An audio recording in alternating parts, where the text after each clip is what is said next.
بسم اللہ الرحمن الرحیم۔ جزاکم اللہ خیرا۔ السلام علیکم ورحمۃ اللہ وبرکاتہ۔ اب آئیے انشاءاللہ تربیتی پروگرام کا آغاز ہو رہا ہے۔ میں سب سے پہلے درس حدیث کے لیے شیخ وسیم قاضی جامعی مدنی حفظہ اللہ سے گزارش کرتا ہوں تشریف لائیں اور درس حدیث پیش فرمائیں۔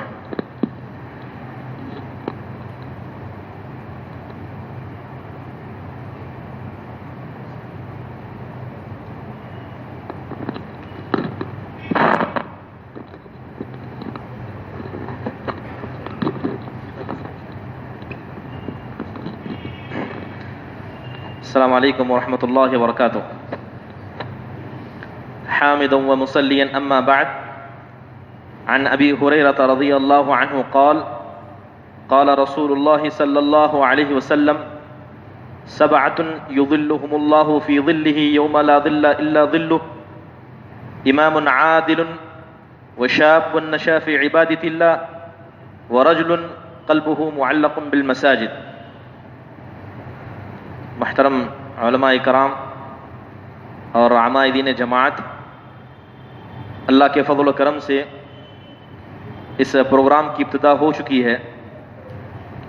اللہ سے دعا ہے کہ جس مقصد کے تحت ہم یہاں جمع ہیں، اللہ ہمارے اندر اخلاص عطا فرمائے اور اس مقصد کو مکمل کرنے کے لیے ہم میں سے ہر شخص کو ہمت دے، اللہم آمین یا رب۔ وقت مختصر ہے، عنوان دیا گیا کہ مسجد سے قلبی لگاؤ، مسجد سے دل کا لگاؤ۔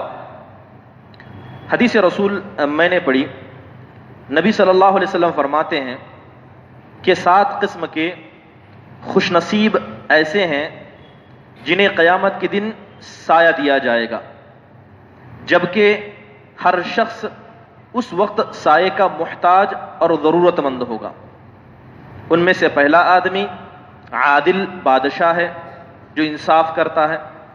دوسرا آدمی وہ نوجوان جس نے اپنی عبادت جوانی میں لگا دی یا جوانی میں اپنی عبادت لگا دی۔ اور تیسرا آدمی جس کا تعلق میرے عنوان سے ہے کہ وہ خوش نصیب ہے جس آدمی کا دل مسجد سے لگا ہوا رہتا ہے۔ مسجد سے دل کا لگنا کیا اس کا مطلب ہے؟ اس کا مطلب بالکل یہ نہیں ہے کہ اگر کوئی آدمی مسجد میں داخل ہوتا ہے، نماز پڑھتا ہے اور چلا جاتا ہے اور صرف نماز ہی کی غرض سے مسجد میں آتا ہے تو یہ اس حدیث کا مراد نہیں ہے۔ امام نووی رحمہ اللہ علیہ اپنی کتاب کے اندر اس حدیث کی شرح کرتے ہوئے کہتے ہیں کہ مسجد سے دل کے لگنے کا مطلب یہ ہے کہ وہ آدمی ایسا ہو جسے محبت ہو اس مسجد سے، جسے محبت ہو یہاں پر 5 وقتہ نمازوں کو جماعت ادا کرنے سے۔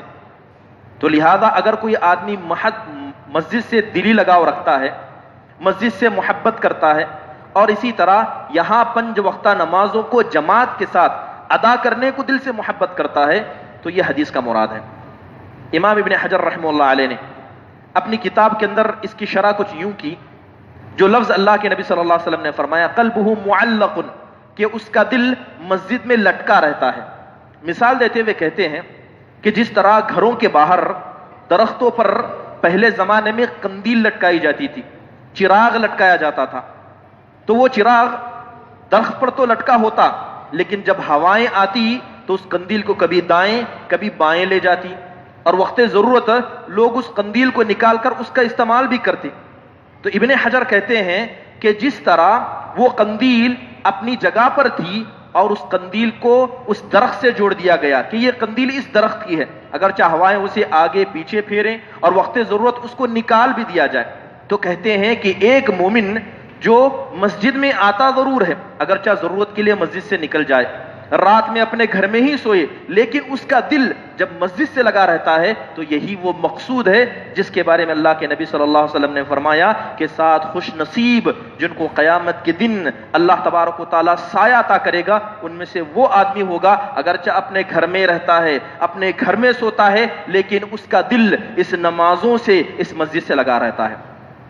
عبدالرحمن مبارک پوری رحمہ اللہ علیہ نے اپنی کتاب تحفۃ الاحوزی کے اندر ایک مومن کے مسجد سے دل کے لگے رہنے کو مثال دیتے ہوئے فرمایا کہ مومن کا دل مسجد سے اسی طرح لگا رہتا ہے جس طرح کہ ایک مچھلی پانی کے اندر رہتی ہے.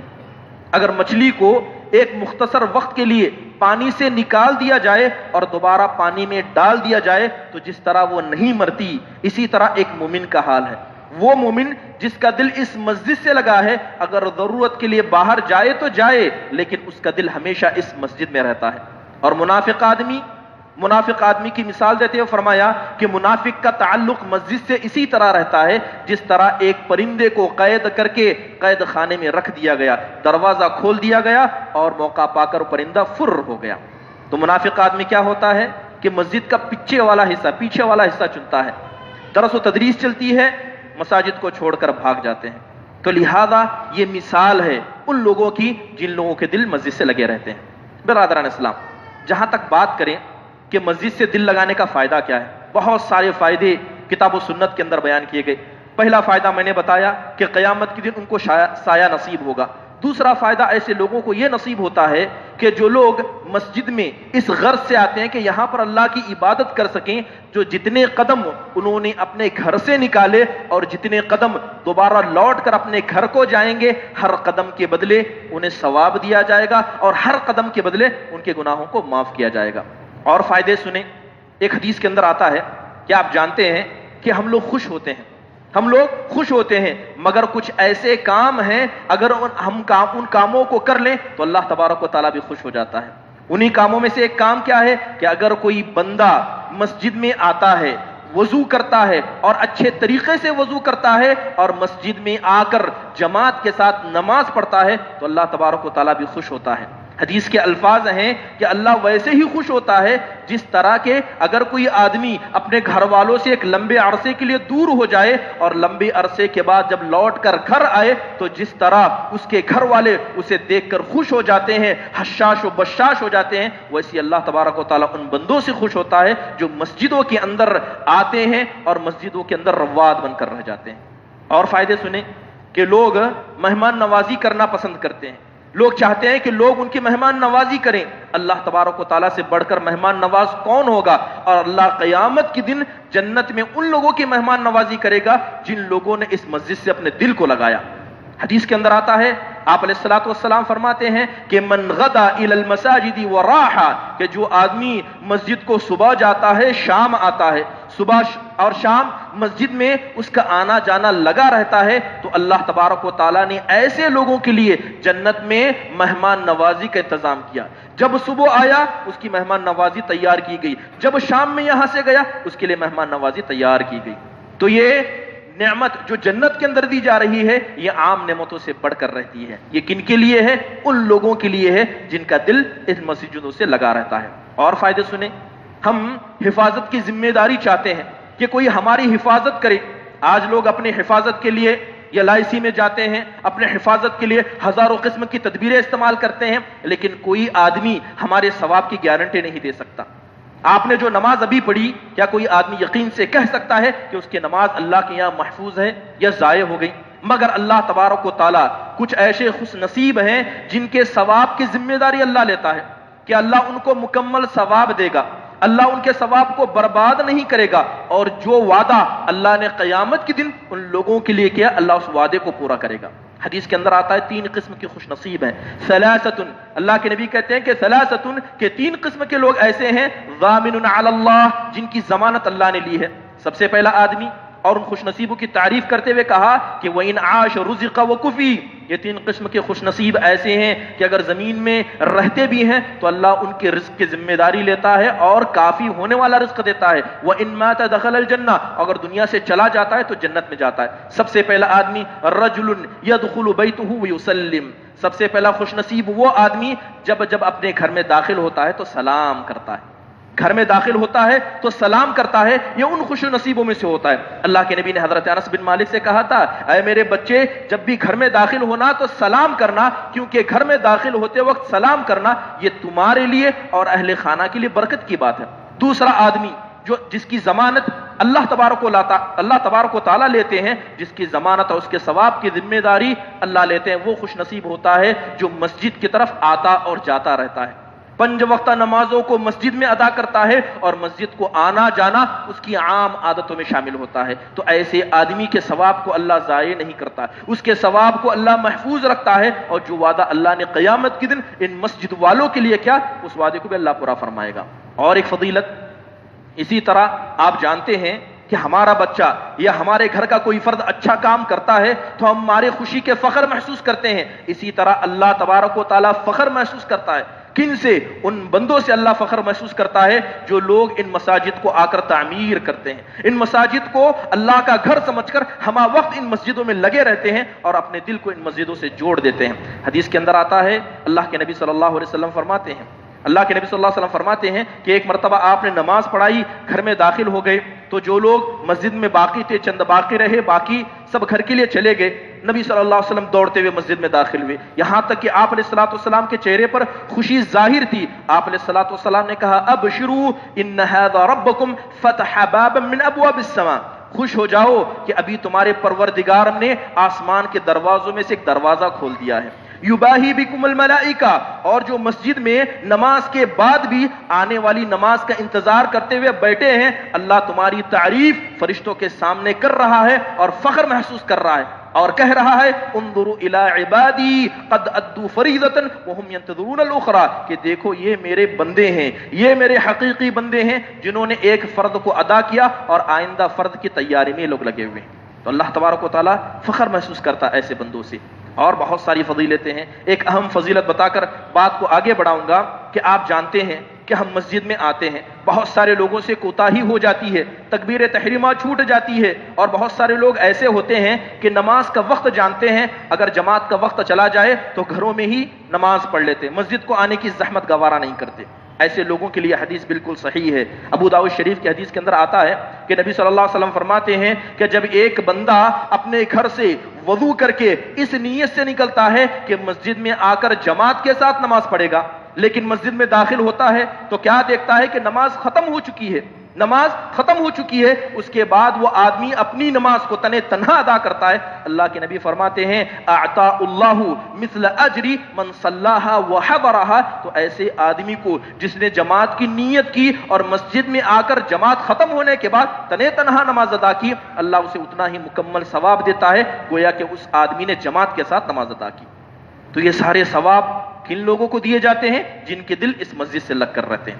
اب کیسے پتا چلے گا کہ کس آدمی کا دل مسجد سے لگا ہوا ہے؟ بہت ساری علامتیں ہیں۔ پہلی علامت یہ ہوتی ہے کہ ایسے لوگ ہمیشہ پہلی صف میں پائے جاتے ہیں، تکبیر تحریمہ ایسے لوگوں سے نہیں چھوٹتی، پہلی صف ایسے لوگوں سے نہیں چھوٹتی، 5 وقتہ نمازوں کو جماعت کے ساتھ تکبیر تحریمہ کے ساتھ ادا کرتے ہیں، اور اسی طرح ایسے لوگ وہ ہوتے ہیں جو ایک نماز ختم ہونے کے بعد اگر کوئی کام نہ ہو تو اسی نماز کا یعنی آئندہ نماز کا انتظار مساجد کے اندر کرتے ہیں، اور اسی طرح اگر مسجد کے لیے کوئی ضرورت پیش آئے جس میں انسان اپنی طاقت کی یا اپنی مال کے ذریعے مدد کر سکتا ہے تو بڑھ چڑھ کر مسجد کو تعمیر کرنے میں ہاتھ بڑھاتے ہیں۔ تو یہ کچھ صفات ہیں ان لوگوں کے جو لوگ جن کے دل اس مسجد سے جڑے رہتے ہیں۔ برادران اسلام، آپ کو یہ بات پتہ ہونی چاہیے کہ یہ مسجد ہی وہ جگہ ہے کہ بہت سارے ثواب اس مسجد سے جوڑ دیے گئے ہیں۔ اس مسجد کے اندر کچھ ایسے ثواب لکھ دیے گئے ہیں کہ مسجد کے باہر وہ ثواب انسان کو نہیں عطا کیے جاتے۔ اگر میں آپ سے پوچھوں کہ یہ بتائیے کہ اس روئے زمین میں سب سے پیاری جگہ جو اللہ کو پسند ہے وہ کون سی ہے؟ یہ مسجد ہے۔ ان احب البلاد الی اللہ مساجدها، اور سب سے بری جگہ جو اللہ کو ناپسند ہے بازار ہے۔ آپ غور کریں کہ ہم نے ابھی قریب میں اس مسجد کے چندے کا اعلان ہوا، بہت سارے لوگوں نے مدد کے لیے ہاتھ بڑھایا۔ ہونا تو یہ چاہیے تھا کہ ہاتھ بڑھانے کے بجائے اس مسجد کی ذمہ داری کو اپنے ہاتھ میں لیتے۔ کتنے لوگ ایسے ہیں جن کے بازار میں لاکھوں کے دکان ہیں اور مسجد کو ادا کرنے کا وقت ہوتا ہے تو گن گن کر دیتے ہیں، گن گن کر دیتے ہیں۔ خود اپنے نفس کا معائنہ کریں، غور کریں کہ آپ دنیا پرست ہیں کہ دین پرست ہیں، آپ کے اندر دین کا جذبہ ہے یا اپنی آخرت بنانے کا جذبہ ہے یا دین کا جذبہ ہے۔ برادران اسلام، یہ جو مال آپ کماتے ہیں، یہ جو بازار یا دکان جو آپ نے بازاروں میں بنا کر رکھے ہیں، یہ دکان آپ کے تب تک ہیں جب تک آپ کی سانس چل رہی ہے، جب تک آپ کے جسم میں جان ہے. جان ختم ہو گئی، یہ سب آپ کا نہیں بلکہ آپ کے وارثین کا ہے. لیکن جو مسجد کے لیے آپ لگائیں گے، یہ آج بھی آپ کا تھا، کل بھی آپ کا ہے، اور جب مر کر اللہ کے پاس جائیں گے یہ تب بھی آپ ہی کا رہے گا. تو عقل مند انسان کو سوچنا چاہیے اور غور کرنا چاہیے. تو اللہ تبارک و تعالیٰ کی محبوب زمین اسی مسجد میں آپ کو ملے گی. اسی طرح یہ مسجد وہ جگہ ہے جہاں پر اللہ تبارک و تعالیٰ ثواب بڑھ چڑھ کر دیتا ہے. ابھی ہم نے مغرب کی نماز ادا کی، جماعت کے ساتھ ادا کی. آپ دیکھیں کہ بہت سارے لوگ حج کرنے جاتے ہیں. اگر ایک حج کیا تو کتنا ثواب لکھا جاتا ہے؟ ایک حج کا ثواب لکھا جاتا ہے. پورے رمضان کے روزے رکھے، کتنے روزوں کا ثواب؟ 30 روزوں کا ثواب. لیکن یہ مسجد کا معاملہ اللہ کے نزدیک الگ ہے. اگر کوئی آدمی یہاں با جماعت ادا کر کے صرف ایک مغرب کی نماز پڑھتا ہے تو کتنا ثواب دیا جاتا ہے؟ 25 سے لے کے 27 گنا اس آدمی کا ثواب بڑھ چڑھ کر لکھا جاتا ہے. تو یہی وہ جگہ ہے جو آپ کے ثواب کو مکمل کرتی ہے. اسی طرح نبی صلی اللہ علیہ وسلم فرماتے ہیں کہ اگر کوئی آدمی نماز پڑھ لے اور آئندہ نماز کا انتظار کرتے ہوئے بیٹھ جائے تو فرشتے ایسے آدمی کے لیے مغفرت کی دعا کرتے ہیں. صحیح حدیث کے اندر آتا ہے کہ اگر کوئی آدمی مسجد میں اس نیت سے آتا ہے تاکہ علم حاصل کر سکے یا کسی اچھی چیز کو پا سکے، جیسے کہ آپ لوگ ہیں، جیسے کہ آپ لوگ جس مقصد کے لیے جمع ہیں، علم حاصل کرنے کے یا کسی خاص مقصد کے لیے آئے ہیں، تو صحیح حدیثوں سے یہ بھی ثابت ہے کہ اس آدمی کو مکمل حج کا ثواب دیا جاتا ہے. اور وہ بھی حدیث واضح ہے کہ اگر کوئی آدمی فجر کی نماز پڑھ لے، اشراق کی نماز تک یہیں باقی رہے تو اس کو عمرے اور حج کا ثواب دیا جاتا ہے. اور اسی طرح ان مساجد کے بہت سارے ثواب ہیں. یہ سارے ثواب ان لوگوں کو دیے جاتے ہیں جن کے دل ان مسجدوں سے لگے ہوئے رہتے ہیں. جیسے اعتکاف کرنا اسی مساجد کے ساتھ خاص ہے، اعتکاف کرنا انہی مساجد کے ساتھ خاص ہے. اس کے علاوہ بھی بہت سارے ثوابات ہیں جو ان مسجد کے ساتھ لگے ہوئے رہتے ہیں. اس لیے ہر انسان کو کوشش کرنی چاہیے کہ وہ اپنے دل کو اس مسجد سے، اس اللہ کے گھر سے لگا کر رکھے تاکہ آخرت کے دن یہی چیز اسے کامیابی اور فائدہ دے سکے. اللہ تبارک و تعالیٰ سے دعا ہے کہ اللہ تبارک و تعالیٰ ہمارے اس بیٹھنے اور جو ہم محنت کر رہے ہیں اللہ تبارک و تعالیٰ سے شرف قبولیت عطا فرمائے. اور اللہ سے دعا کریں کہ اللہ تبارک و تعالیٰ آپ کے دلوں کے اندر مسجد کی محبت، اس کی خدمت اور اسی طرح اس کے لیے ہمہ وقت کھڑے ہونے کی توفیق عطا فرمائے. آمین. وآخر دعوانا الحمدللہ رب العالمین.